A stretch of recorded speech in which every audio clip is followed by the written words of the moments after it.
Welcome, ladies and gentlemen, mystery seekers, musers, conspiracy theorists, interdimensional philosophers, seekers of truth, and last, but certainly not least, all of you with confirmation bias. You're listening to Musings on Mysteries in the Mythical Matrix, a family-friendly podcast where we logically speculate on life and theorize the fourth dimension exists and is the spiritual.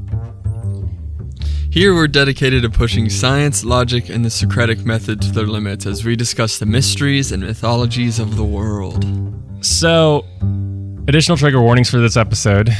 There will be a slightly, what's the word for this? Gory, potentially, topic coming up near the end. So I'm going to put an explicit tag on this episode just to cover all my bases. But aside from that, the other trigger warning for this episode is a logical conversation. So if applying the Socratic method on fringe topics is disturbing to you, please turn off the podcast now. So today's fish fact. And I'm going to steal your fish fact. It's for stealing my episode. I'm going to give an insect fact. Okay. Did you know that only females from the order of the Hymenoptera, so that's wasps, bees, and ants, only females can sting. The males do not have stingers. Mm-hmm. Stingers are modifications of ovulation tubes. Interesting. Yeah, now you can have your fish I didn't fact. know ants were in the family too. Yeah, so those three are all in one. So bonus insect fact, because I'm a huge nerd for these types. Ants actually, some ants have the ability to actually sting you. I think that's just about all ants, in fact. And what they do is they actually use their pincers to latch onto your skin and hold and pinch your skin. And then they take their stingers because they're really short, and then they'll sting you. Mm-hmm. And that's like fire ant bites and stuff. So they're not actually bites, they're stings. I mean, some of them are. Well, yeah, some bites, are though. bites. Like I've been bitten by a male carpenter bee before. That's not pleasant, but it's different from a sting. Yeah. I thought he was giving me a hug. He landed on my shirt, and then I just feel a big pinching, and I was like, ow. If you're interested to know more about that, look up Coyote Peterson on YouTube. Do you know who he is? No. He's is he the guy that guy, goes out and like tests the pain of bites and stings? Yeah. He just goes, I was like, all right, I'm going to let this highly venomous centipede bite me. He's insane, but it's fun to watch. It's like the David Goggins of being bitten. I don't know who that is. David Goggins, the guy that's like the Navy SEAL, like dude that was like overweight, and then he went and became a Navy SEAL. The Stay Hard. No. Wait, this episode's explicit. So he said the quote that I want to find 10 hard men, the hardest of the hard, and I want to be with these men. All right. He was talking in terms of mental hardness, but he didn't really think about how that comes up.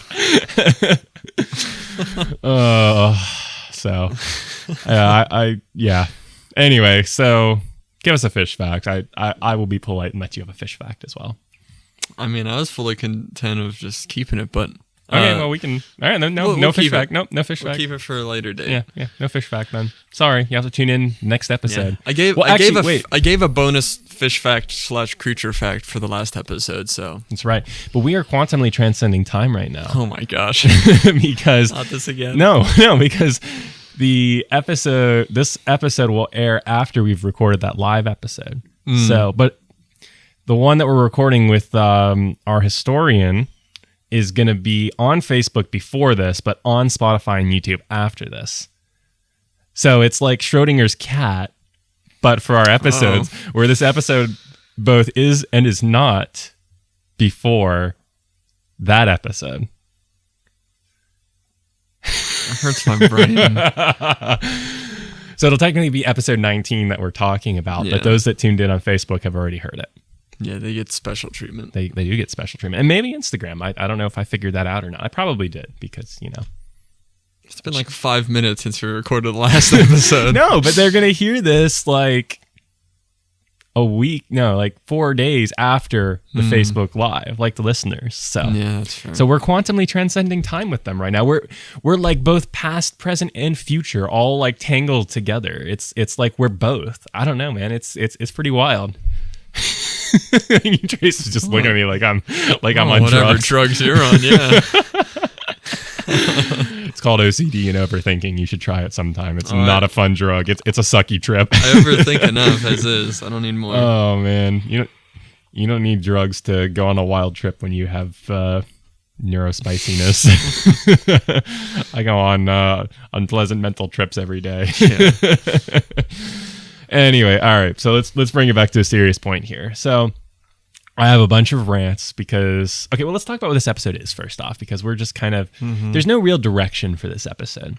So what is this episode? So we're gonna have a series of episodes. They're gonna be titled "Musings on fill in the blank" or something along this. I haven't really hammered that out yet. I'll decide in a couple hours here when I actually upload the episodes.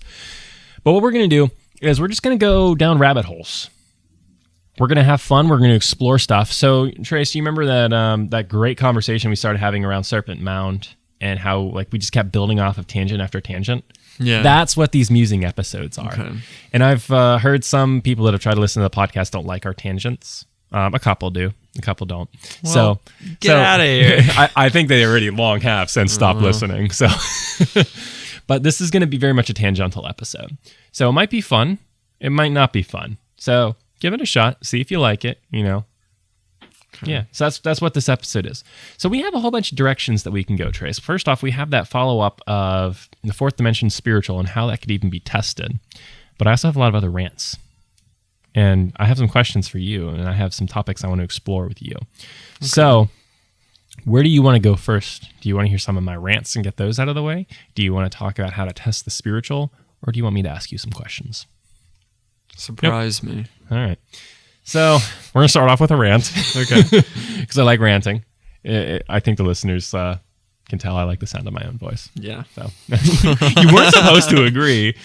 Oh, boy. So first one we're going to talk about is stars. I like them. So I also like them. Stars. So there was a post I saw from this account on Instagram, which I'm tempted to call them out, but I'll leave them nameless for now. You can find it because I did a response to it, and I tagged them in the post on our page, or mid to late August. They set the premise that light from stars takes millions and billions of years to get here in some cases. Therefore, it argues against and basically disproves the creation account because that doesn't make sense for a young Earth creationist of 6,000 years, which I'm not a 6,000-year-old creationist. I tend to bleed more to the 10 to 25,000 years, but that still doesn't fix the issue that's brought up here. But this account very clearly has confirmation bias. And that's something else I was actually wanting to bring up. So I'm going to tangent off of this tangent. Oh my gosh. Like the there Matrix. There's two different seekers in life, Trace. There are the seekers of truth, and there are the seekers of confirmation bias. This might be a new intro.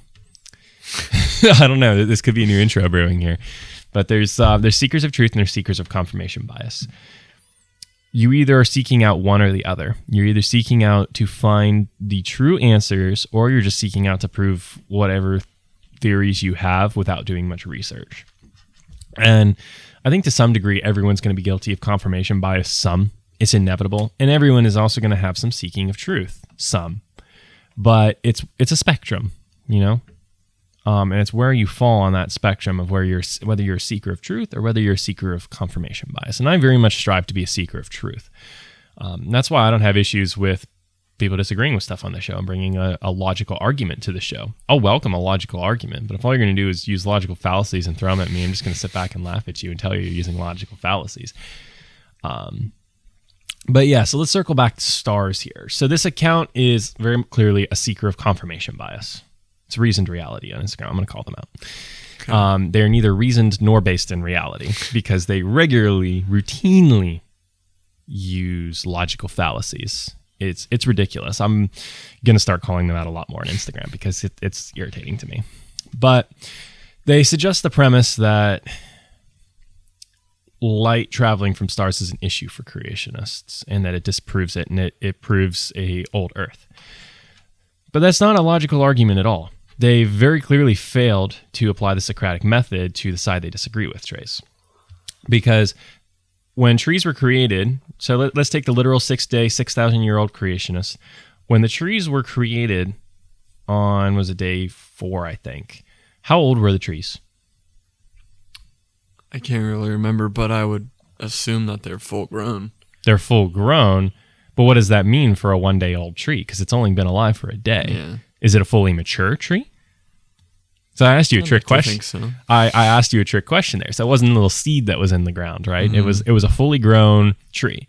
So say we were to cut down that tree and look at the rings, because I think it probably would have had rings, because rings are helpful to pumping of nutrients and water inside of the tree, and it's helpful to protect the tree from damage, which would have been an issue pre-sin and pre-fall, because there would have been death of,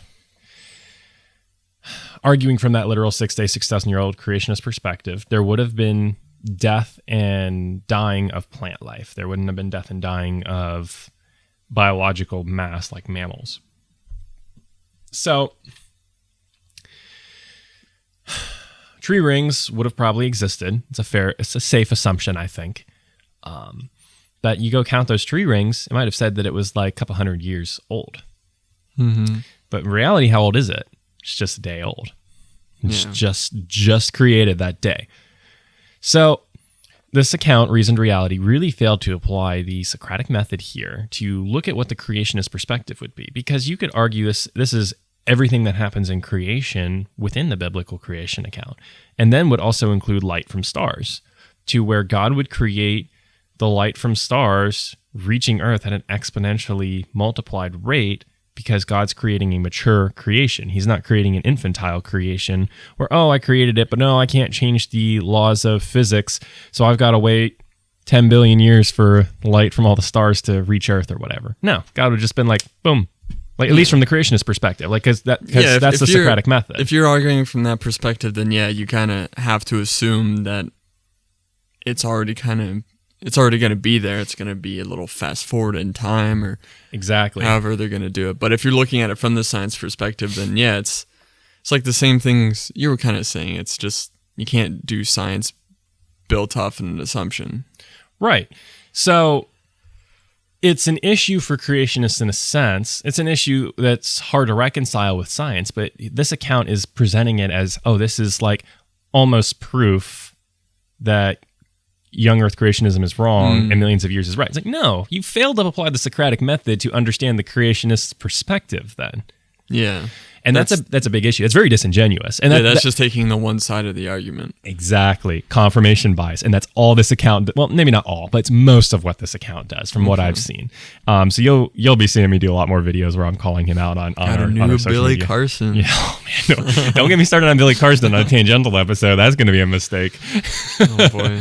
But so I posted a response to this, right? And then I had someone on one of our social media platforms just start using a series of logical fallacies. And this person started saying that God cannot lie, and creating a mature creation in terms of light from stars being here instantaneously is a lie.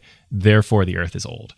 And it's like, that's a sweeping generalization logical fallacy, because you're taking something, a rule that God cannot lie, and you're over applying it without considering the exceptions. That's literally the definition of an overgeneralization logical fallacy, or no, sweeping generalization logical fallacy, where you're taking a broad rule, and you're applying it to an area that doesn't really exist. And so I called him out. I'm like, that's sweeping generalization fallacy. Your whole premise is flawed. And he's like, oh, don't just throw around logical fallacies like that you don't understand. That's not how it works at all. And you're just trying to sound smart. And I'm just like, okay, buddy, whatever. I just wanted to rant about that a little bit. But like, please learn your logical fallacies. We'll do a logical fallacy episode at some point, but please, like, learn your logical fallacies. You're doing a disservice to yourself if you're arguing like that from that flawed of a premise. Mm-hmm. That's a huge disservice to yourself and to those around you to adhere to beliefs like that. Like, believe what you want. Like, don't get me wrong. I'm not saying you have to believe what I believe, but be logically consistent in it. Don't use logical fallacies. Like, you're hurting yourself at that point. You are a seeker of confirmation bias, not a seeker of truth. If you willingly, knowingly choose to be ignorant and adhere to your logical fallacies for sheer comfort. I've come across a few people like that. Oh, I've come across plenty. I manage all of our social media. Yeah. There's some good people out there. Don't get At me least wrong. like I love some of our followers, but yeah, if you do a logical fallacy and you get called out on it, at least fix it. yeah, have the intellectual integrity to say, you know what? Yeah, you're right. That is a logical fallacy. Yeah. But also don't call people out for doing logical fallacies when there's nuances as well. Because I also have had people do that where they've accused me of, which one was it? Oh, I can't remember. But anyway, I got accused of a logical fallacy, but I actually wasn't doing that because I wasn't claiming that the premise was true. I was just posing a question like, hey, does this mean that there's something here we're missing? And they were saying, oh, well, you just use this logical fallacy because you're saying this. I'm like, no, I'm not saying it's true. I'm just saying, does that mean there's something here that warrants us to explore? So I think I know what you're talking about. Yeah. Even to me, it came across a little like I can understand why the guy said it. Yeah. I mean, yes, but I also explained in the description, and I took the time to explain it to him as well in the comments, and he didn't like that. And he still thought I was a logical fallacy, and I'm like, okay, buddy, you believe what you want, but you're wrong. It's not how it works. So I wasn't claiming the premise is true. I was just saying, does this mean we should explore this area more? So that's my rant on stars and all that. Yeah. So let's see what else I have queued up to talk about. Let's talk about the Grand Canyon being a lithium mine, because that was something that we came across recently. Why don't you explain that one for us, Trace? I've been talking for a while. Give me a break. So someone made a post that tried to take a picture of the Grand Canyon and compare it to a copper mine, and say that, oh, well, they look similar, so that means that the Grand Canyon was probably a mine. And the account made the bold claim that your personal opinion can never be wrong. And I was like, that's not how that works. But it was just, I don't even have the words to describe my emotions then. It was like, how can you, that's just such blatant ignorance to say that your opinion can never be wrong just because you think it's right. Yeah, I will say right off the bat on Musings and Mysteries in the Mythical Matrix, anyone's opinion can be wrong. Yeah. It's like this is an explicit episode. It's like, I'm good. It's like the old adage, opinions are like buttholes. Everyone has one, but not everyone needs to see yours. It doesn't make your butthole right. I hate this conversation right now. I hate where this has led. Oh man. But yeah, there are similarities. Any kind of mine, like even a rock quarry for, granite or whatever, it's going to be the same set. It's like standard to, like, if you're digging in the ground, like trenches, mines, whatever, you gotta go down in steps. And the Grand Canyon is like vaguely formed like that, but that's because it's like, that's just the natural erosion process. That's what's structurally sound. Yeah, that's what makes it more stable. So we took the natural process and made it to be OSHA certified, whatever you want to say. But yeah, if it wasn't stable, it would have collapsed and not exist. Yeah, it's not exactly. There might be a more specific logical fallacy for it, but it's kind of like that survivorship bias, with the planes that have the bullet holes in it. And for those of you that aren't familiar, it's the mapping of a planes, and they found that on the tips of wings, the tail, and near the core of the body, that there were a ton of bullet holes, and that the midsection going to the tail, and at the middle of the wings, and at the whole front where the engines are, there were no bullet holes ever on any planes that returned.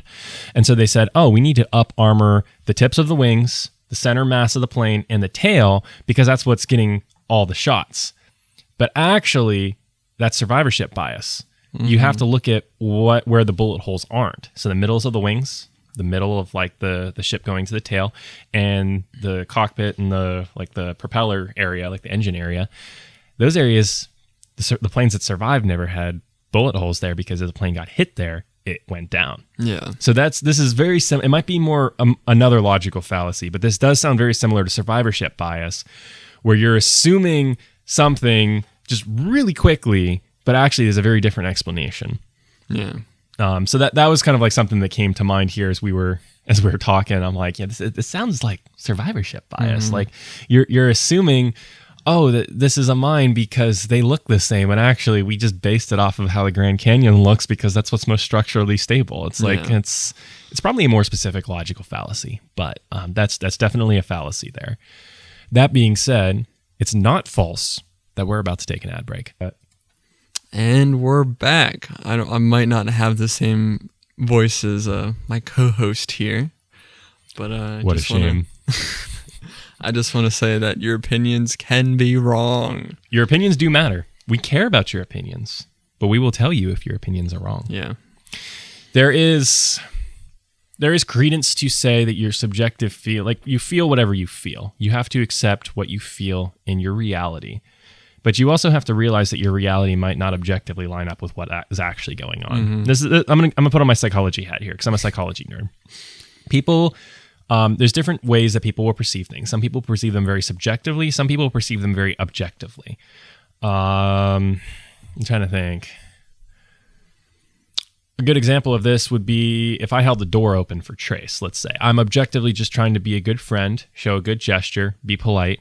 Trace subjectively takes that as, oh, well, you just think I'm incompetent and I can't open the door for myself, so screw you, Josiah. But it's actually not the case at all. That wasn't my intent at all. And, that can cause a lot of frictions in relationships is because people perceive things in different ways. But, objectively, there is an objective right and an objective wrong as to whether holding the door open is right or wrong, depending on the case, If I was just doing it out of the goodwill of my heart and had no knowledge or intentions of anything that Trace had issues with me holding the door open for him, then I did nothing wrong, objectively speaking. That's Trace's problem, and he needs to fix this problem. But if Trace has told me a dozen times, I need to be more independent, I want to take care of myself, please let me do things on my own, like holding open doors, and then I proceed to do that, I'm a douchebag. Trace is in the right. I'm in the wrong. I need to fix my... you see what I'm saying here? That you have your subjective opinions, and whatever your experience is valid as your experience, but you can't take that experience and then say, oh, this is therefore then objective reality off of that. Now, maybe that's not what the author meant by that post. Well, I think they tried to fix it in the comments, and they're saying well, it's more of I'm posing a what if, but they were still ignoring everyone telling them that's hey, yeah, that's just natural erosion. That's what it does. So if you're going to pose a question and then you're going to ignore the answers, you're just an idiot. Yeah. Yep. No, I agree. And you also have to keep in mind too that we've actually tested and observed and seen things like Mount St. Helens forming a mini Grand Canyon. So we know how canyons form, and we know that the Grand Canyon was something like that. We can do an educated guess with very high probability to say that's what happened in the past, especially since that aligns with ancient tribes' traditions in the area. So we're cross-referencing it like we're using mythological and historical accounts like tree rings in a sense to reference and say, hey, other tribes in the area said this happened thousands of years ago, therefore this is probably a good conclusion to make. So we can say that about the Grand Canyon and say that, oh yeah, that the fact that it's a copper or lithium mine or something like that is completely ridiculous. Yeah, it's an Anunnaki mine that they enslaved people to mine it out. Oh, man. I feel like we're going to start talking about Billy Carson at some point in this episode. Billy Carson, here we go. He thinks, so get this, so since we just finished talking about science, he made the claim in one of his videos, the double slit experiment proves the universe is conscious. It does not prove. It does not. It doesn't. It proves that our consciousness in observation affects whether a light photon will behave as a particle or a wave. That does not prove the universe is conscious. And this guy wrote a whole book on quantum physics. He doesn't even understand the double slit experiment. Okay. I don't know, man. It's just people like that profess to be very intelligent but get very basic details wrong repeatedly. That drives me up the wall. They get caught up in their own ideas, and then they'll say their ideas are fact. Yeah. Yeah. And ideally, since we're quantumly transcending time, I have no clue about the episode 19 that was aired before this live, but will be published after this.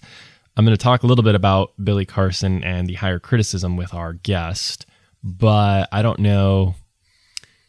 Yeah, I don't know how that conversation went because it hasn't actually happened yet, even though it technically has for you as the listener at this point when you're hearing this, as you quantumly transcend time. It just hurts my head. I wonder how many people are going to tune out and not subscribe for us from this. I'm just having fun, man. We just got to be honest to ourselves and true to who we are and have fun. And they can objectively like it or not like it. And you know, that's their prerogative. We don't have to appease the people. That's true. We don't have to people please. Something else I wanted to talk about in terms of like the quantum episode, just briefly. Nothing actually deep into quantum physics because I don't want to blow our minds too much quantumly. But you can believe that quantum primordial fields generated the universe. That's fine. I have no problem with people believing that. But then don't turn around and say it's unscientific to believe in a God. There is debatably more evidence and grounds to say a God created the universe than a primordial quantum field. Yeah. It could just as easily be a primordial quantum cow because there's Norse legend about that. Mm-hmm. So you can't... That's hiding under the guise of science being two different definitions and claiming you're scientific because you think quantum fields created the universe primordially when there's no evidence to indicate that in any way, shape, or form. We don't know primordial quantum fields even existed, and if they even existed, we don't know the Casimir effect could have happened on such an exponential level to create the universe because we've never observed that, as we talked about in episode 14, quantum physics. So to claim that that is a more viable option for the origin of the universe than a divine creator is very disingenuous. It's very disingenuous. It's if anything, you know, they're at worst they're equal playing fields. At best, a divine being is a more plausible explanation. I feel like they are kind of, I mean, if you're taking this from an outside perspective on each side, they're kind of at an equal playing field because it's some force that we don't fully understand, and then we have to make some assumptions off of. Right, but we have the documented evidence of people all throughout history claiming that there's a creator. You know, it is I'm a saying, new like, inference to say quantum. It's a new inference within the last like 70, 80 years to say quantum fields created the universe. So we have no historical precedent for quantum fields. That's why I'm saying it might be a little bit better in terms of just a viable argument. Yeah, but I'm saying if you're looking at it from an outside perspective, looking at just the fact that some unknown force created the universe. Yeah, that perspective, then it's sure. the equal playing field. Sure. Now, yeah. Historical accounts, science changing, that then goes into a more debated topic. But surface level, I agree with you. Yeah. Yes, they're equal playing field at worst. At best, a divine creator makes more sense with the whole card of evidence when you look at things beyond just science. And I feel like a lot of people will just take a look at it from a surface kind of point of view. Like they aren't going to dive too deep into it. They're going to read or hear whatever they hear from someone, and then they'll go along with it. Yeah, you gotta be careful trusting the experts. That's a logical fallacy. Actually, is appeal to authority. It's true because the experts say so, or it's not true because experts don't say so. Mm-hmm. That's a logical fallacy. It's appeal to authority, basing any claim as true, absolutely true or false, based solely on the source material. We've talked about the appeal to authority fallacy before, I think.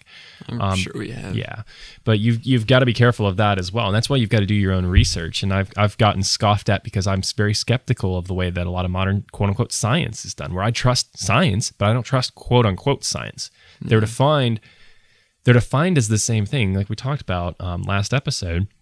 They're defined as the same thing, but they're actually very different. There's a huge difference between like me taking the baking soda and vinegar I have upstairs and mixing them together to create a reaction versus looking at fossil layers and then doing quote unquote testing with all these assumptions and constants like we talked about with radioactive decay and isotopes, and then inferring that there's a certain age of the universe. That's not the same type of science. There's no observation, testability, repeatability, predictability to that. It's a different type of science.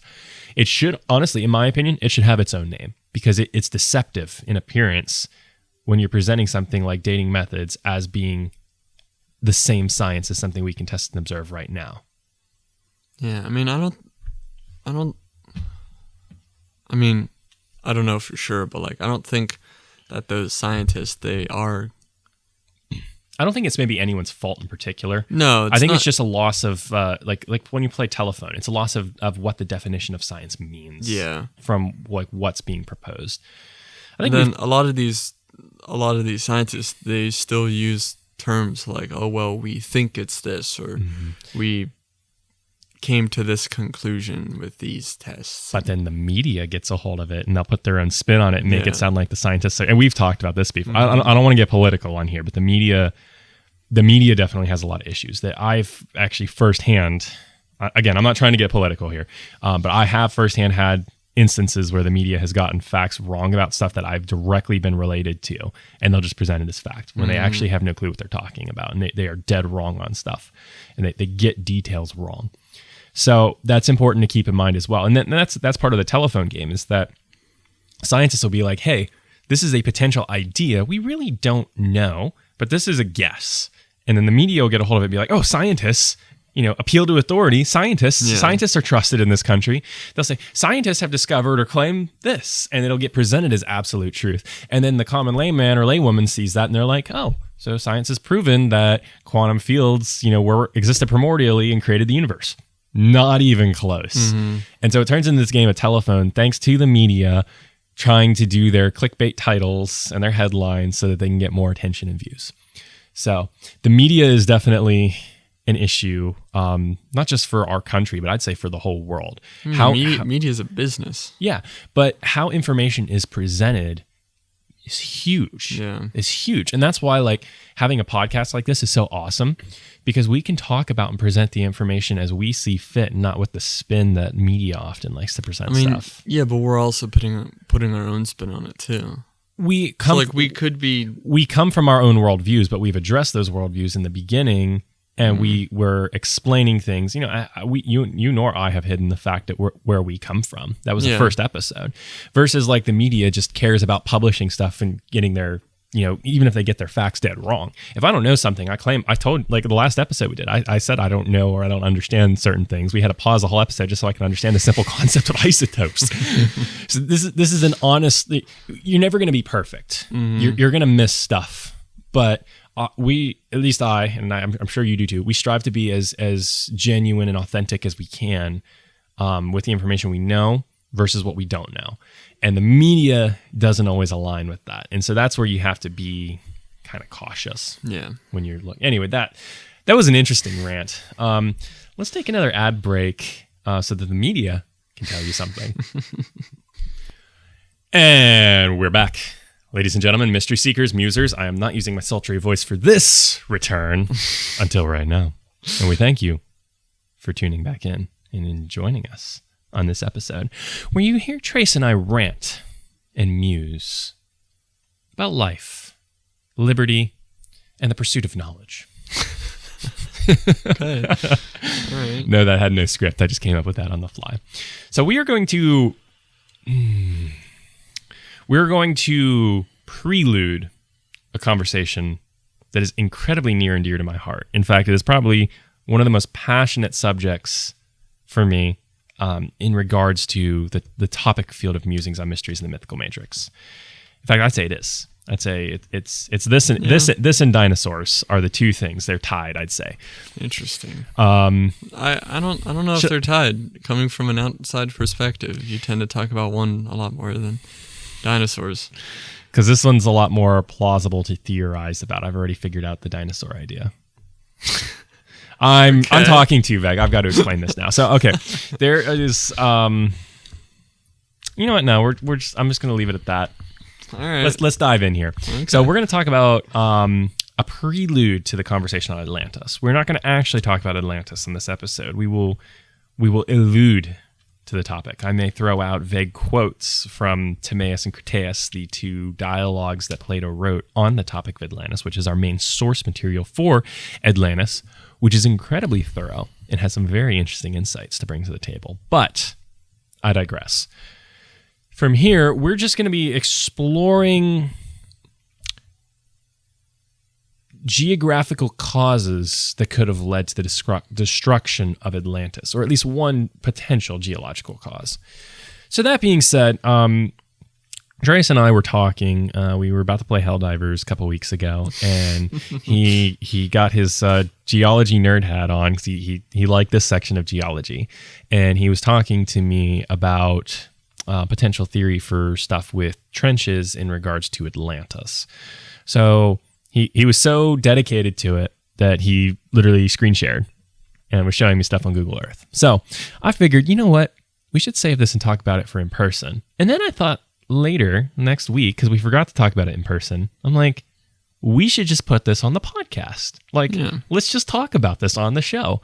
So that was kind of one of the inspirations for the Musings episode, is because we already have 35 minutes of, not including ads, 35 minutes of material here, and we're barely halfway through everything. So we've clearly got enough content to do a whole episode on this. So I'm like, you know what? Why not? So Trace, talk to us about how deep sea trenches form. Okay.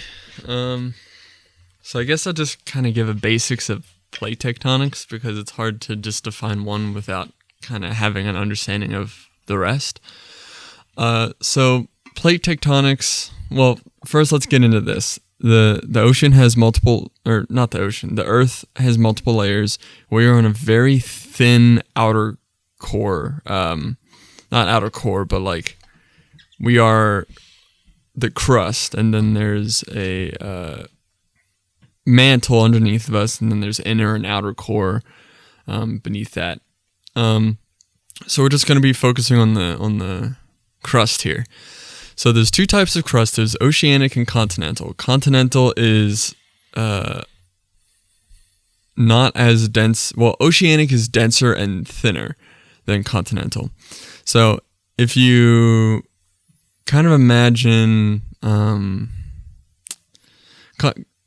continental crust is a lot thicker. So just imagine some thick slab, and then it kind of goes down into oceanic, which is kind of stuck in the middle of the continental crust, and it goes across. So they're both just kind of like floating on the mantle. So oceanic crust forms from mid-ocean ridges, which I started talking about, and then you cut me off last episode of that. Yeah, I wanted to save it for this episode, so I wanted to keep that science focused. Yeah. And this is Musings, so. I mean, this is still science, but. Well, yes, but not the same topic of science we were talking about that episode. So it was a biogenesis and radiocarbon dating, which I wanted to keep focused on that. But this episode, you can go for half an hour if you want. I might fall asleep if it's half an hour, but some of our listeners. I wish I knew we were talking about this, because I would have brought notes. So this is all off. I told you about it. I told you, be prepared to talk about this. I sent that to you. I don't remember this specific thing. I said, be prepared to talk about Atlantis and the stuff that you were bringing up. Okay. I guess I got lost in translation there. Yeah. We'll never objectively know who's right and who's wrong. So I don't know if this is more impressive or less so that this is all rambling off the top of my head. That's all this episode is. But so mid-ocean ridges, the biggest one is the Mid-Atlantic Ridge, which there's a whole cycle of whatever. But the mantle is hot and somewhat liquid. It's solid, but just imagine it as liquid. So it's hot. The hot stuff rises up, forms these giant cracks in the oceanic crust. And then they start coming up and start piling over and down the sides. So if you take a look on the map, you'll see like a giant mountain range in the Atlantic. And there's also a smaller one in the Pacific. So let's specify what you mean here by if you take a look at the map. So if you go on Google Earth and you look between North America, Europe, and Africa, there's a protrusion of landmass that almost looks like a triangle, and then there's a huge fault line that runs up in the middle of this fault line, and that's what you're talking about, correct? It goes the entire way down the Atlantic. Okay. But so it goes from the Arctic into the Southern Ocean. Okay, but that's what you're talking about, yes, is that huge fault line, and then that massive protrusion, specifically that's in America, Europe, and Africa, like triangulated between those. Like right around where the Azores would be, yes? I mean, yeah. Okay, It just runs like straight down the middle. Right. I'm just trying to give our listeners a reference point for what specifically you're talking about, because like you're doing great, but saying like on the map. I mean, if you look on the map, there's a giant mountain range in the ocean between the Americas and Africa and Europe. Right. Okay. So that's what we're talking. I just want to give our listeners a reference point so they can go on Google Earth themselves and look at what we're talking about if they want. Yeah. So what's happening there is the mantle is coming up through the crack and it's piling out down the sides, and then it's actually pushing the two sides apart, which we can also look at and kind of date it by we can like tell how slowly or how fast it comes out. Are we assuming that that's a constant? I mean, with this stuff, it pretty much is. I don't know. But that is an assumption, though. Then I mean, like, I guess it's a constant. It has been a constant, but has it always been constant? Where it could have been, but it could not have. I don't know. I'm throwing that out there because it connects to our dating method. I'm not trying to derail you here. I apologize, but it actually is pretty cool because you can see there's been multiple changes of the magnetic poles, which I don't know. It's just cool. There is some deeper meaning to it that was explained, but I forget it. But it is cool to see like you can tell when this just magnetic rock, I can't remember exactly what it is, but you can tell that like, okay, when this was forming, it was the magnetic pole was pointing to the north. And then it changes and shifts to the south, and then it changes back to the north, and it kind of fluctuates there, which is pretty cool. So that'll push the continents apart, which is, Pangea and that stuff. That's actually how that kind of got separated there. Yeah. And as a young, well, I'm not exactly a young Earth creationist, but as even the literal 6,000-year-old creationists would agree that Pangea existed at one point, which we can go down that rabbit hole. You're done. But there's a few different supercontinents that are proposed, but Pangea is like the big one. Yeah. So pretty much everyone across the board, from my understanding, would obviously everyone's going to disagree on something. There's always going to be that small minority. It's hard to fight against Pangea. Yeah. There's a lot of evidence that supports it. There's like the mountain chain we're on right now. We're on the Appalachian mountain chain. That is geologically the same as the mountain chain in the Scotland, which ironically, the Scottish settlers that came across in 1730s, some of my ancestors were actually came across 1730s from Scotland via Ireland, but they came here and they settled here in this mountain chain that looks very similar to Scotland. It reminded them of home, which is super cool. And then you have places, like Scotland in Pennsylvania, near Shippensburg.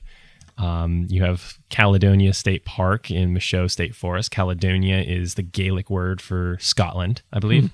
So you have all of these connections and nods to Scottish people coming across, and even they notice the similarities. And then you look at it geographically, and they're geographically like identical, and they would have been most likely connected at one point. And it's pretty cool. Even from that, we can match up glacial striations. If we connect them, even just like putting them next to together. If you put South America next to Africa, they kind of match up. It's puzzle pieces. Yeah, there's very minimal like there might be some overlay and some missing pieces here, but that's kind of natural to change and shift like that. There's also fossils that are found. I can't remember the exact name, but there are fossils that are found in South America that also are the same exact fossils that can be found in Africa. So if you put those together, those ranges match up perfectly. Right. I mean, it's. I don't think you can dispute Pangea was the thing that happened. Maybe some abstract living in a cave flat earther might, but maybe, probably. But yeah, so these ocean ridges, they form over a long period of time, and they push apart continents. It's actually, there's a new rift forming in the Red Sea in Africa. So that's a young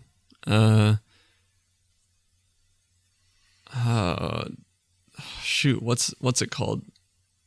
There's a whole thing called the Wilson cycle that the guy boiled it down to like a few different steps of like, this is a young change, this is a mature change, this is a dying change, stuff like that.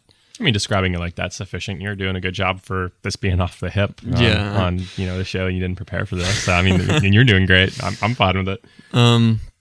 There's also, I just looked it up. There's a whole lost continent that kind of was brought into light in like 2019. Greater Adria. It's a whole continent that's kind of underneath of Europe that they found, and it's actually pushing up. They think it actually helped create the Alps and like push up the rock like that. That's really interesting. I've just never a cool heard thing. about that. I swear we've talked about it in terms of maybe you referenced it. I But don't know think if this is getting a little too ahead of ourselves, but I was thinking that this continent is pushing up towards Europe away from Africa, and it's underneath this continental crust that's kind of happening here. So my idea was that maybe as this was pushing up that way, it was actually making Africa sink.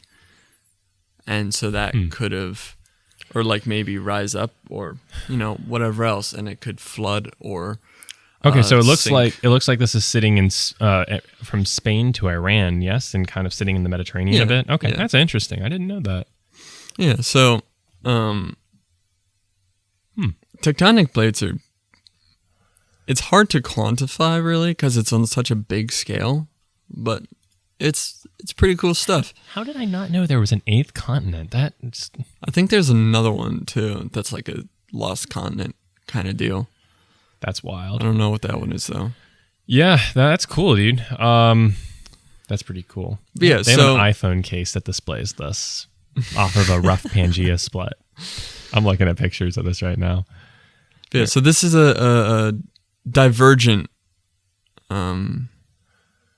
is the ocean. Then there's convergent, which is like trenches and stuff. So if you look at a trench, what's actually happening is two pieces of oceanic crust are ramming against each other. The lighter and less dense one is going to sink below the more dense one, and it creates a subduction zone.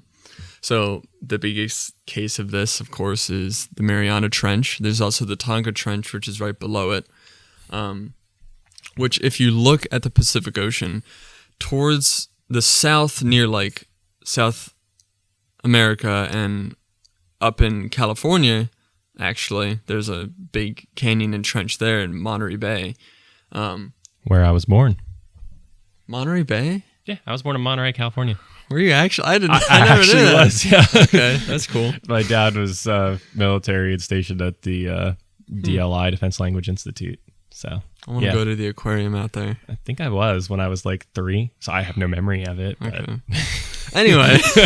I've lived Trace's dream when I was a toddler and still in diapers. He's not jealous at all. Anyway, where was I? Sorry, I got derailed when you said Marina, whatever. Mariana. I started thinking about pasta sauce and pasta. Okay. So it made me think of marinara sauce. But there's ocean ridges in the southeastern Pacific, and then kind of on the coast of Northwest America. And so they are pushing it towards the west, towards like Japan and Australia and stuff like that. So then those are pushing against the oceanic crust that's sitting over there, and it's pushing down, creating these ocean ridges, which they actually help form volcanic islands and like volcanic arcs. So the whole ring of fire happening around there, that's a result of these subduction zones. And okay. then there's hot spots that I could get into. And then you have cool things. I think, correct me if I'm wrong, but hotspot like Iceland, right? Where you have, or is that not what a hotspot is? Yeah, so Iceland is a hotspot that's also on the oceanic ridge. Yes. So the cool thing about Iceland is that it's the only well, maybe not the only, but like one of the key countries right now that actually has constantly expanding terrain, where every year a couple inches will be added to the island because of the magma and volcanic spreading of this trench, of this mountain ridge, to where it's actually constantly growing a couple inches every year, which is pretty stinking cool. Yeah, I mean, and any of this stuff is really cool if you look at it. I mean, to think that continents are being moved by this kind of stuff on such a grand scale and changing. So then you have to look at this from one of two outlooks, Trace. And this is why I asked about the constant of the spreading of this mountain ridge, if it's always been a constant or if that's an assumption, because it is an assumption. We can say it's constant now to some degree or another because we can measure it over the span of years, but was it always constant? It might have been. It might not have been. It might have been a very drastic cataclysmic event that caused these continents to split and shift, and that they're just slowing down now, and they've reached kind of a state where they're just drifting a little bit after that initial cataclysm. And it's important to keep that in mind when you're looking at things like date of the Earth or Atlantis. I mean, I'd have to dig more into that stuff if you want to go into that kind of territory. You definitely need to be prepared to talk about this 100% when we're doing our Atlantis series, because that's not going to be an episode. That's going to be a series. It's going to probably be like a 12-part series. Oh my god! Okay. No, I'm exaggerating a little bit, but no, I am a huge fan of the Atlantis idea, and I will prelude at Atlantis a little bit more with a couple things. Let's finish up with your your Teutonic stuff. I want to talk about something isostatic rebound, because I explained this to you, but I think you also learned about this on your trip, right? Or, I learned about it, and then I came to you, and then you kind of were like, oh yeah, I know that. Yeah, so Trace is familiar with it. I got my stuff from Randall Carlson, I think on his podcast, Cosmographia. Sure. So just to kind of cite my source there.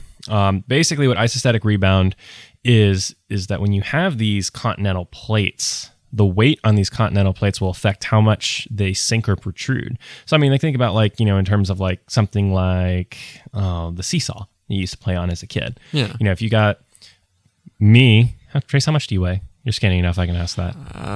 Like 140, 150? Like close to 180, I think. Oh, you're close to 180? Okay, so I'm 186. So we'll say you're 180. I'm a little bit heavier than you.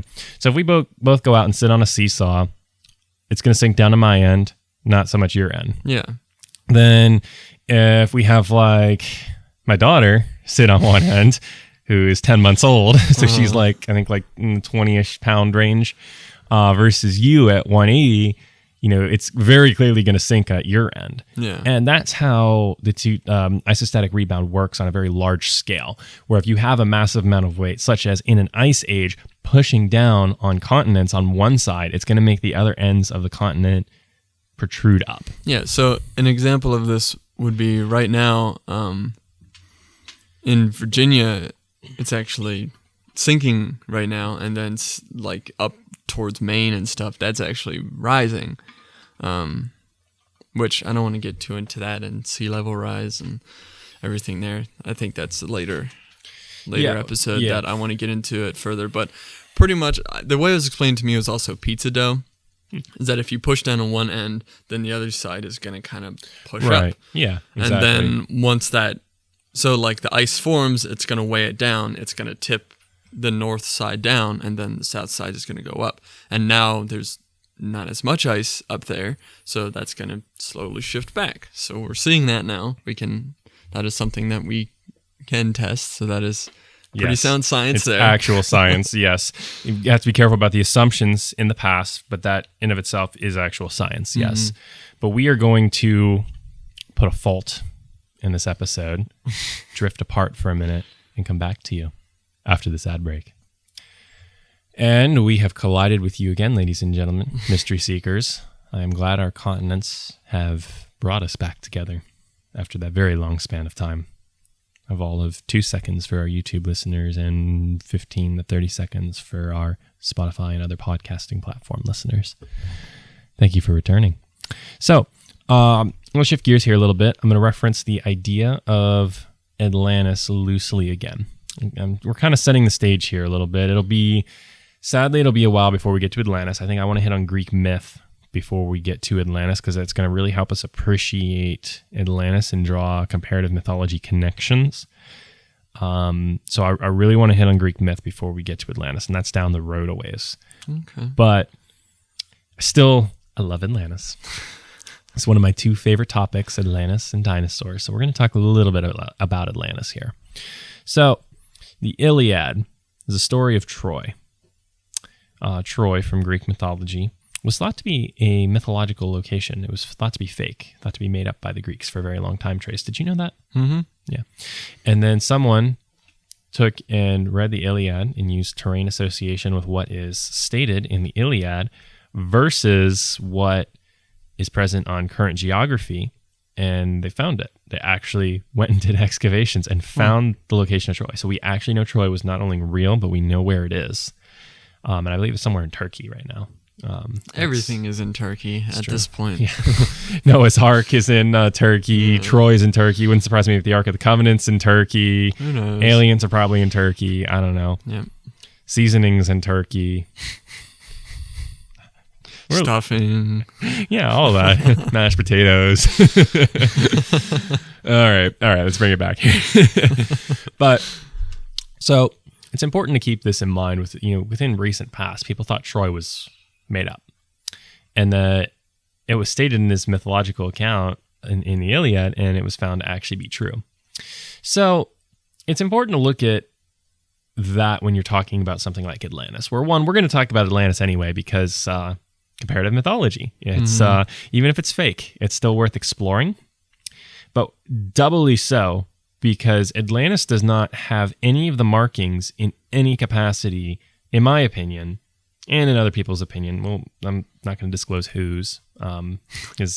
Anyway, there are no markings in the Atlantis discussion that it's a fake account or it's an allegory in any way, shape, or form, which is what some people try to argue. Plato goes to great lengths to give specific location for Atlantis, to give measurements of the continent/island of Atlantis, depending on how you want to define it. He gives specific descriptions of the city. He gives descriptions of what this country did. And he gives descriptions of what happened. He even, this is mind-blowing here. The Atlantis dialogue even alludes to way pre-Columbian BC knowledge of North and South America. There is a quote in Critias and Timaeus that discusses this. It's wild. And we'll talk about that when we get there. I mean, there's pre-Columbian knowledge of Americas with the Vikings. But this is BC knowledge. This isn't like 800 AD. This is like Plato was, I think, like 300 BC. So and they are getting the story from Atlantis of Atlantis like thousands of years prior from the Egyptian priests. That's where the story comes from. So this is like easily, even conservatively, saying that at least 800 BC knowledge of the Americas was known about, if not thousands of years BC. It's wild. This isn't talked about, but it gets these kind of details right. And Atlantis, the Critias and Timaeus discussion gets dismissed. Oh, it's just an allegory or something. It's like no, it gets these details right. How can you say it's just an allegory? What's the allegory? Anyway, we'll talk about that. I'm asking some of these questions rhetorically. I understand why some people consider it an allegory, but there's no argument there. But Atlantis is worth talking about beyond the mythological aspect because we've used mythological accounts to find things and find out they're not myth. So it's worth talking about because, like, worst case, it's myth, which if you're here, you care about myth. Best case, it's a true story. And you get to learn stuff. We've been finding that, I just talked about the Hafgufa and the feeding methods of that. Yeah, they actually found out that humpback whales do the exact same thing. Yeah. So that's my motivation for wanting to get to Atlantis. So that's where my heart is in talking about stuff on this podcast. Is eventually all roads lead to Atlantis. Got two topics I want to talk about, and then one wrap up thing that can kind of also blend into our creature fact ish.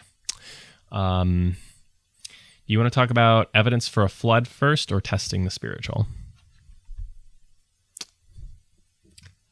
Flood. All right. So this will probably be a little bit quicker, but I had an individual I was discussing with online, Most of my rants start like this. Okay. Say that there's no evidence for a flood. There's actually a lot of evidence for a flood. It's just dependent on how you want to interpret the evidence. A lot of the evidence gets interpreted as being something very different. In fact, even the evolutionary model has no issue with the whole Earth being completely submerged in water. It's just a question of when.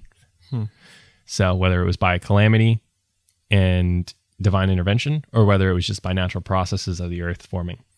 So that's an important thing to note right there. Is it's not so much a lack of evidence; it's more how you would interpret the evidence. There's sand, seashore sand in the Alps that's studied geologically. I've seen some of it myself in Heidelberg, Germany. There was a mountain near where I lived in Germany, and I would go up on this mountain, and there was sea sand in there. It wasn't like it had like gotten like eroded away, like on the top of a mountain or anything. It was actually like in a little like cove in the side of the mountain, like a little like cutaway almost. Well, how do you know it's sea sand? It was sea sand. Like it was just like it was granular sand. Like, I mean, sand is sand. Yeah, but that's kind of. There's also geological studies of like sea sand in the Alps, so it was probably the same substance. At least like I was a kid, so I mean that's what I'm assuming. But I mean, I think you'd have to look into it more. But to claim that it's sea sand just because it's granular, I mean, it wasn't just like. I'm sure there's more stuff to like probably support this, but yeah, Sand is sand. I mean, well, right, yeah, but it's not like it would have just been like rocks rubbing together or anything or stuff like that. It's actual like sand, like on a mountain, and it's like, how did that get there? And there's geological studies done about this kind of stuff, so it's not a far stretch to say it all. But anyway, whether you want to say it's absolutely sea sand or not, Mr. Skeptic. I mean, I just want to see more of the science behind it instead of just saying like, oh yes, this is sand that is from the sea. That's fair. I can give you that. I think that there is, I don't have the specific studies, but I know that there are studies out there about like sand in the Alps that they theorize came from the Alps being submerged underwater at some point. Yeah, I mean, I could. So that it does exist. It is a thing. Yeah. And I'm pretty sure what I saw was like sea sand as well, because it had like, I'm thinking back to how it felt in my hand and everything, because I actually like held it as a kid, and it very much bore, within reason, the same feel as sand did. So there is evidence out there. It's just about how it gets interpreted. Another thing, I'm going to kick this one over to you because you were supposed to talk about this on your whale episode, and you hung us out to dry. You didn't cast the net wide enough. Whales in the Sahara. Go, Trace. Oh boy, I don't have my notes on that right now. But there's this location in Egypt that I can't remember the name off the top of my head, but it is just filled with like whale skeletons and other stuff like that. So how are whales in the desert? Has to be right covered by the ocean at one point. Yeah, because then you can't really argue tsunami, because how big would the tsunami have to have been to get to Egypt? There's no easy way to get a tsunami deep into Egypt. Like you can't really go by way of the Mediterranean. There's no way to generate a tsunami that big that would be within reason without attributing it to a calamity of some sort. You can't do it from the Atlantic because you have to cover all of Africa. You really can't do it from, is it the Indian Ocean? Is that what's out to, past Saudi Arabia and all that? You can't really do it from there, via the Red Sea. That'd be pretty challenging to throw a whole bunch of whales deep into Egypt. Yeah. So you're kind of faced with natural calamity being a very viable, you might not be able to argue to say it's not the only explanation, but it's a very viable explanation. So you have all sorts of evidence, like we're just scratching the surface, but there's all sorts of evidence for a flood out there that exists, but it just very quickly gets dismissed and interpreted as, oh no, that's not that, that's this, because that doesn't fit the standard model. Therefore, we know that all this happened via our flawed dating methodology, and we're going to interpret it this way instead of that way because we quote unquote know, despite all of our assumptions and our methodology. So that's all I got on flood rants. How do we test the spiritual, Trace? Go. I don't know. I mean, how am I supposed to answer that? I don't know either. That's the thing. So I wanted to talk about this because, we talk about trying to apply a scientific method to test the spiritual. But it's also been brought to my attention via social media that, it is hard to quantify. So I want to explore this a little bit because if the spiritual exists and is the fourth dimension, we're going to assume that. And that's something too in science, is that you don't have to prove something to then test it. You propose a premise and then you test things to see if it supports that premise. That's how science works. And people seem to not grasp that at times, but that is how science works, period. So the premise here that we're going to propose is the premise of the show. The fourth dimension and the spiritual exist and are one and the same. How do we quantify this? And the answer is, I don't know. And Trace doesn't know either, but I wanted to play with this idea just to show the complexity of it, because let's think back to the first episode when we talked about a fourth dimensional sphere passing through our universe, right? Like, how would that look? Like a little sized marble would appear, and then it would grow bigger and bigger to however big the that sphere is in the fourth dimension. Then it would grow smaller and smaller, go back down to a marble size, and disappear again. How do you quantify something like that? Because then you have to try to take and recreate to do testing, observation, predictability, and repeatability of something that's beyond our dimension that we can't control, or we can't even comprehend where it came from or where it went. Mm-hmm. And so I want to explain this because I think we need to figure out ways to test the spiritual in the fourth dimension, but it gets very tricky too. It's not easy because we're having to Let's simplify it down. If we took that fourth dimensional sphere and we wanted to test it, we could perform a test on it as a marble and as like a volleyball size. But then if we were to go back to that same location a year later and try to test it again, it might not be there anymore. And we might be like, oh, well, we can't test, you can't observe it, see it, repeat it, or predict anything about it. Therefore, it doesn't exist. But that's actually not the case. It's just we're trying to confine something that is fourth dimensional into three dimensions. Mm-hmm. So we have a whole dimension that we're missing to quantify these things. So we can't quantify them very well. And I think that's why it's so hard and hazy to apply science to this, is because we can only apply testing, observation, predictability, and repeatability to what we can understand and comprehend. We can't really understand or comprehend the fourth dimension that well. Yeah. And so I want to propose this as where I think we need to try. But it's not an easy task.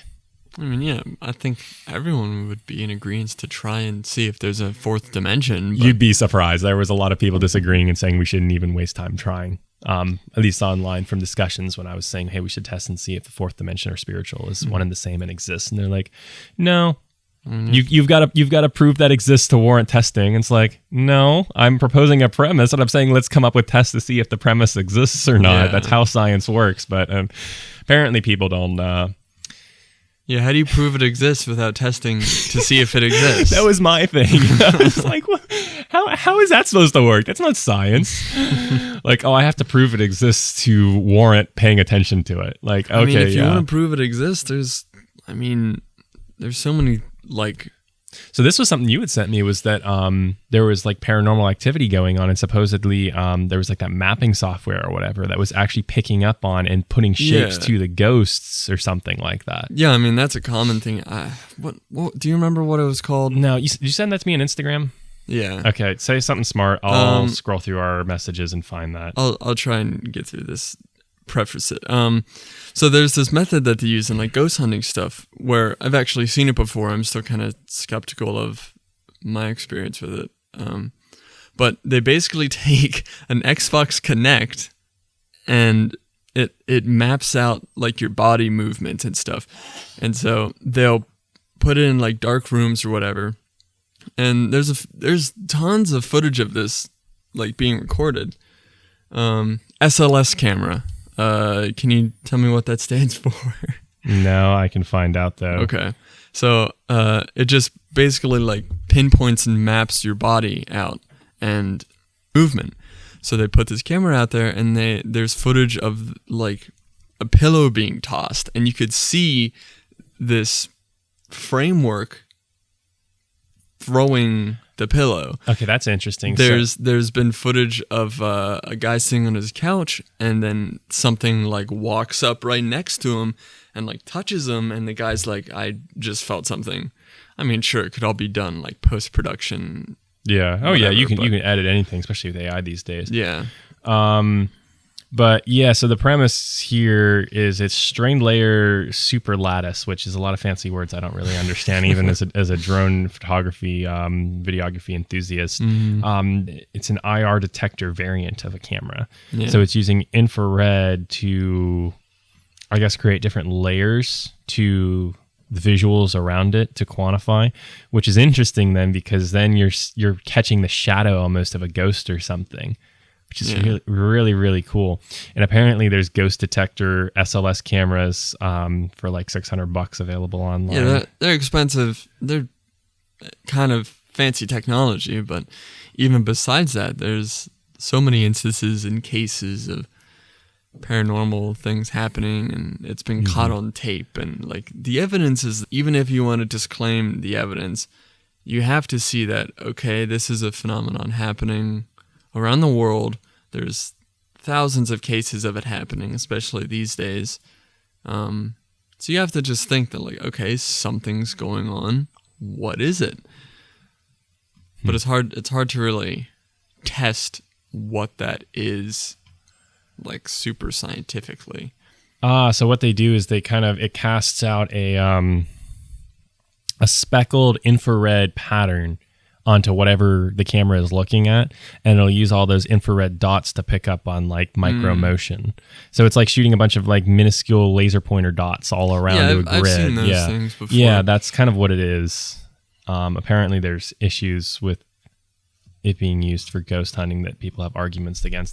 Copy this article and send it to you. We can look into this at a later point. Okay. I would like to do a few little ghost episodes. Oh yeah, for sure. That definitely falls within the paranormal parameters of our podcast here to quantumly transcend the topics into that arena.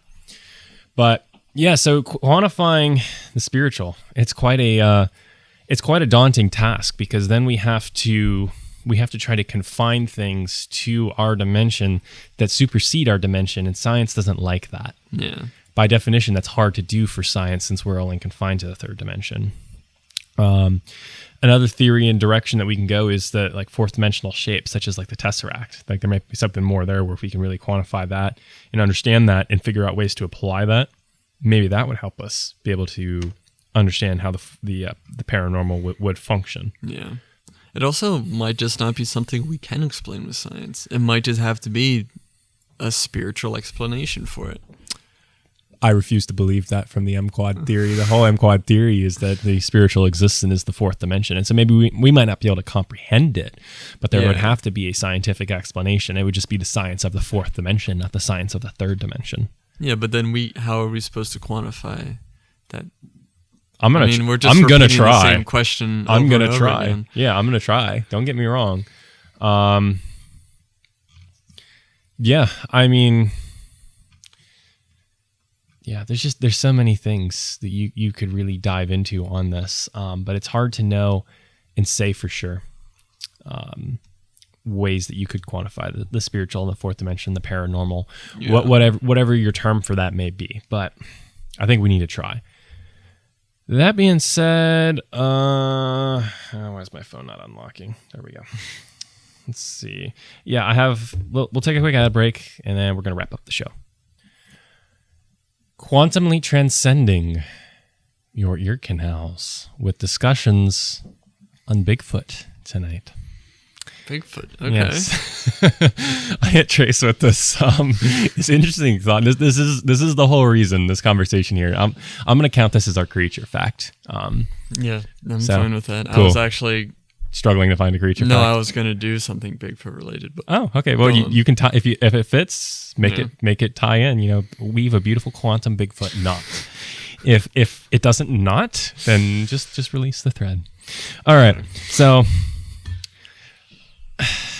how do I even preface this? This is a long train of thought. So it was like, I do a lot of martial arts and stuff. So I'm like I'm not going to say I'm indestructible, because no one's indestructible, but like I have a higher survivability rate than maybe the average person would. So I was going on a run out in the woods, and I was thinking about how there are Bigfoot sightings that have actually happened that have been talked about on other podcasts in the area here, not specifically my area, but in the area here. And then I was also thinking, and I'm like, like a lot of the missing 411 stuff, one of the plausible explanations for it is like Bigfoot. Like that's something that Dave Politis, the guy that does the 411 stuff, he doesn't really say, but he alludes to it so much. It's pretty clear that's what he thinks the main explanation is Bigfoot / paranormal connections. But we'll talk about that a lot more when we get to that episode too. But anyway, so let's get back on track here. So Bigfoot. I was running out in the woods and I'm like, what if go missing 411 or something tries to make me go missing 411, specifically Bigfoot? What would I do? And I'm like, well, I either go missing 411 or I'd take it out. And I'm like, I'd probably end up killing it because superior martial arts skills. I'm sure some other people have also tried that. Yeah. Okay. So I was thinking about all that and I'm like, okay, I'm out in the woods in the middle of nowhere. Because I do like trail running. I'm like, how would I, if Bigfoot is real, and if I did manage, this is all purely hypothetical. I'm just going down the rabbit hole of rabbit holes here at this point because I want to have fun. If Bigfoot's real, and if I managed to kill Bigfoot because it tried to attack me, because I'd want to make peace with it and be friends with it if it's an actual real intelligent thing. But if it tried to kill me or tried to take me prisoner, drag me off, and I managed to kill it, how would I prove that? And I wanted to pose this question on the podcast. And you as a listener, if you have any ideas, you can email us at mduckwad.musings@gmail.com and quantumly transcend time to let us know what your thoughts are and how you would prove that you killed Bigfoot in self-defense. But Trace, what do you think? I mean, okay, if you somehow managed to kill an 8-foot beast that's notorious for basically, I don't know, but if you somehow manage to kill this thing, you could bring back hair samples, get those tested. You can bring back, you could take pictures, assuming you have your phone. That's a big thing, is pictures. They want evidence of that. I mean, you could somehow drag it back with you. But then, okay, so we're talking 8-foot ape-like creature. We're going to say it's at least 800 pounds. At least 300, 400 pounds, maybe 800,000 plus. I'm only 180 something. That ain't happening. Yeah. I take good care of my body as, an arborist and doing workout stuff.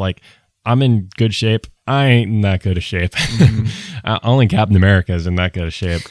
But I was thinking, it's okay, this is going to get a little gory here. Again, this is why I had this whole episode just preface as explicit. It's what's happens in the legends and stuff when you kill a dragon? You bring the head back, right? What do I do? Just somehow have an axe on me or something and chop off its head and bring that back? Because no Bigfoot carcasses have ever been found. So again, if we're assuming Bigfoot's real, we're also assuming they have a good way of figuring out if any of their kind dies and that they would do corpse collection. Well, here's another theory on top of that, is they think that there's an explanation or a theory that maybe Bigfoot is fourth dimensional in itself. Yeah, and I think our UFO guest in coming weeks at this point is going to touch on that at some point. But yeah, I don't know. Let's say it's a quantifiable being, and that I can kill it, and let's say it's not fourth, or even if it is fourth dimension. Let's say I can at least kill it, and its tangible body is sitting in front of me.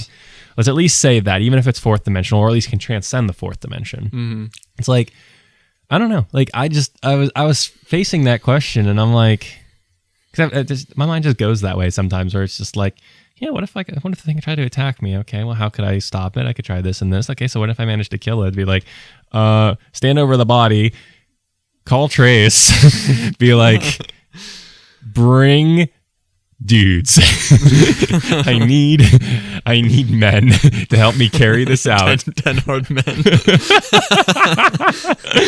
I need an army to help fight off Bigfoot and to drag this carcass out. Dude, could you imagine though, on the show, talking about that experience afterwards, being everyone would think I'm hoaxing. That's why I'm I'd have to have evidence, because no one's going to believe it. Have to bring back I would have to bring back something. But the hair fibers and stuff, those have been dismissed before. Those have been found in, I think, connection to some 401 cases with the there's Melba Ketchum or whatever stuff. They did some DNA analysis and actually found that there was like, it was a different strand of DNA that was human-like, but not human. But it was also primate-like too. Yeah. I think I know what you're talking about. That had the XX and XY chromosomes, but there was also YY chromosome beings within this family subset, which is unheard of for us as human beings. But that doesn't really get talked about much or accepted much from my own. Now, I don't know if there's questionability in the research itself or if there's like, but that's the thing is like, if I just had hair samples, it's like, that's been done before, whether a hoax or not. That's going to be really hard to argue and prove. Like, I need more than hair samples. I think like, what do I take, a finger? Gonna dismiss something. Well, yeah, but like, I don't know. I feel like if you have the head of Bigfoot, like that tried to kill you. Again, I'm not condoning like violence against Bigfoot if it's a friendly creature, but like if you have the head of Bigfoot, like, I don't know. I feel like that's pretty indisputable at that point. I mean, I think there's been a lot of indisputable evidence put out there, at least in small samples and stuff, and then there's still people that'll try and disprove it somehow. Yeah. I mean, some people have the mindset of if one hoax is disproved, then the entire thing is disproved. But that's just, I feel like that's not the case. Yeah, that's a sweeping generalization. It's applying a broad rule and not considering specific circumstances that one thing might be a prank, but others may not be a prank. Yeah, so I mean, there's lots of evidence. Sure, it might not be the best evidence that we have, but there's tons of cases of, we discover some new species or like giant squid we thought were fake, and then we discovered they were real. The coelacanth we rediscovered that. I mean, yeah, this could just be an instance of there might be like 70 of them in existence right now, and they're just good. And they're very intelligent and good at hiding. They could be in deep wood away from civilization. They could be going into fourth dimension to escape us. Or they could be hiding in caves, since there's a correlation between 411 missing cases and known caves. Yeah. That there's a very clear split between the east and the west, and there's not many disappearances of 411 in the Great Plains, and that the majority are consolidated either in the Appalachian mountain chain or the Rocky mountain chain. Yeah. I mean, that's a whole other thing. That's a whole other rabbit trail to get into. I think our musings are coming to a close. This has been a longer episode, or an hour and 21 minutes so far without ads. So actually, hour and 22 almost. So, you have anything to add on your creature fact for that? Does it quantumly tie a knot into this, or are we going to let that thread of fabric of reality go? Okay, so we're gonna let that aspect of the quantum realm depart. Well. With that being said, whether you're listening on the earth, above the earth, or below the earth, we thank you for listening, and we invite you to quantumly transcend time and email us at m.quad.musings@gmail.com. You can find us on Instagram, TikTok at m.quad.musings. You can find us on Facebook at Musings on Mysteries in the Mythical Matrix -mquad. And I really have nothing else. I invite you to interact with us, quantumly interact with us. And on this quantum episode, where we are both preceding and this is following. So much quantum again. I don't want to. Where we are both preceding and following with Schrodinger's cat we are both preceding and following in the past and both the future. Episode 19 with a very special guest. But we invite you to send us your confessions, concessions, contentions, snide remarks, whatever you have to interact with us. We love. I'd love to actually have direct questions and not just internet trolls to like vaguely discuss their arguments and to point out that it's logical fallacies. Mm-hmm. I feel like it's still beneficial to do, but like to just educate our audience as to like what arguments don't look good. But it's like I don't like just talking about trolls. Like I want to talk with people that actually want to like interact with us and have logical thoughts to add. Yeah. So please contact us.